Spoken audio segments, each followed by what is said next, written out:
Shalom Sobat Muda, hari ini kita akan bahas The Veil Has Lifted atau selubung telah terangkat. Kita akan dasari firman Tuhan dari 2 Korintus 3 ayat 16 dan 17. Tetapi apabila hati seorang berbalik kepada Tuhan, maka selubung itu diambil daripadanya. Sebab Tuhan adalah roh, dan di mana ada roh Allah, di situ ada kemerdekaan. Teks ini merupakan bagian dari ayat 1 sampai 18. Di sini Rasul Paulus ingin menjelaskan tentang peranan Roh Allah yang mengubahkan dan memerdekakan. Kalau kita melihat kaitannya dengan teks sebelumnya, maka sebenarnya Paulus ingin menjelaskan bahwa orang yang merdeka adalah orang yang terbebas dari ketaatan kepada Allah yang dikondisikan oleh ketaatan kepada peraturan-peraturan hukum Taurat. Karena jika orang masih berada dalam posisi tersebut, maka dia sama seperti seorang budak yang terjajah. Ya, ketika kita hidup dalam kasih karunia, maka kita tidak lagi diperbudak oleh hukum Taurat. Selubung bicara tentang ketaatan akan hukum Taurat. Orang yang sudah terbebas dari ketaatan kepada hukum Taurat, yang terkondisi disebut Paulus orang yang tidak berselubung lagi. Jadi selubung di sini sebenarnya erat kaitannya dengan hukum Taurat.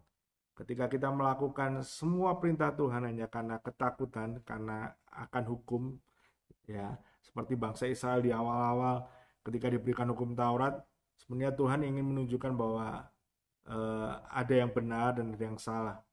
Ketika manusia dikasih peraturan, Allah berkehendaki sebenarnya manusia sadar untuk melakukan apa yang baik. Tapi kita tahu ya, ketika ada peraturan maka kebiasaan kita adalah kalau ada peraturan kenapa nggak dilanggar gitu. Nah, hal itu yang menyebabkan akhirnya hukum Taurat tidak bisa berfungsi seperti yang Tuhan kehendaki. Karena apa? Kejahatan manusia begitu luar biasa. Kita terbatas. Daging kita ingin melakukan semua yang jahat. Padahal kita tahu bahwa itu tidak berkenan di hadapan Tuhan. Makanya ketika hukum Taurat tidak berfungsi sesuai dengan apa yang Tuhan kehendaki, ada namanya pengganti. Yaitu ada perjanjian yang baru, yaitu Yesus, anak tunggal Allah itu lahir bagi kita. Dia menyelamatkan bukan lagi melalui hukum, tapi melalui kasih yang sejati dengan mati di atas kayu salib, darahnya tercurah menebus hidup kita. Dan pada hari ketiga dia bangkit, berikan kemenangan, keselamatan itu bagi kita. Jadi kita tidak lagi di bawah hukum Taurat, tapi kita hidup di dalam kasih karunia Allah yang luar biasa. Seorang yang telah dimerdekakan karena roh Allah, dia juga diubahkan oleh roh Allah.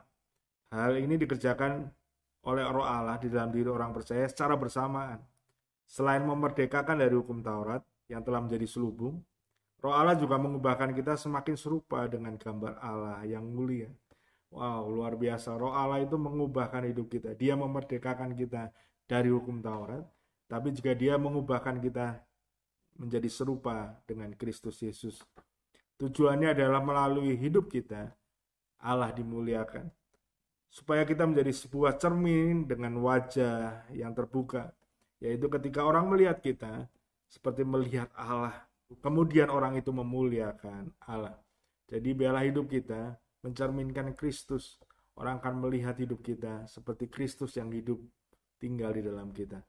Orang akan melihat betapa kasih anugerah Tuhan, mujizatnya menyertai kita. Dan orang bisa memuliakan Allah karena kita menjadi penurut-penurut firman-Nya yang luar biasa. Maka aplikasinya adalah mereka yang hidup berada di bawah perbudakan hukum Taurat, maka melakukan kebaikan dan ritual keagamaan mereka oleh karena tuntutan dari hukum. Ya, hukum tuntutannya adalah kalau nggak melakukan maka akan kena sanksi. Ya, jadi banyak orang Kristen yang hari ini ke ibadah hari Minggu hanya karena takut dihukum Tuhan, takut tidak diberkati, takut nanti tidak berjalan sesuai dengan rencananya, takut nanti doanya nggak didengar. Nah, kalau kita masih melakukan hal itu, berarti kita masih dalam perbudakan hukum Taurat. Karena sebenarnya kita harus melakukan semua perintah Tuhan dengan kesadaran yang murni, yang keluar dari hati kita, yang paling dalam. Kita sadar bahwa kita tidak bisa hidup tanpa Kristus, dan oleh anugerahnya kita izinkan Yesus menguasai hati dan pikiran kita. Dan karena Yesus di dalam kita, maka dimampukannya kita menjadi penurut-penurut Allah.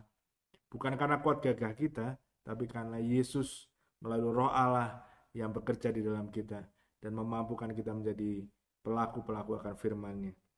Dimerdekakan dari Taurat artinya kita hidup benar bukan oleh karena tuntutan dari sesuatu yang berada di luar kita, yaitu hukum, namun kita hidup benar oleh anugerah di dalam Yesus yang memampukan hati kita untuk senantiasa memancarkan kebaikan, kebenaran, dan kesucian. Ingat bahwa Yesuslah yang tinggal di dalam kita, Roh Kudusnya yang memampukan kita untuk melakukan apa yang baik, yang benar di hadapan Tuhan. Sekali lagi saya selalu mengingatkan ini bahwa kesalahan kita secara manusiawi itu adalah seperti kain kotor atau kejijikan di mata Tuhan. Kita tidak bisa melakukan kesalahan dari diri kita sendiri.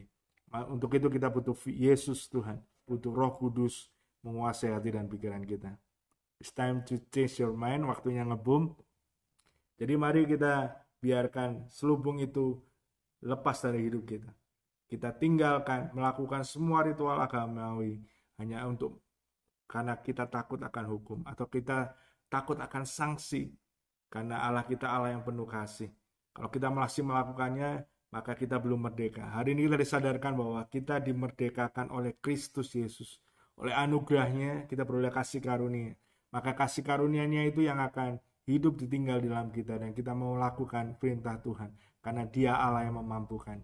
Yesus menyempurnakan hukum Taurat itu. Yesus melakukannya dan bahkan hingga mati di atas kayu salib untuk kita semua.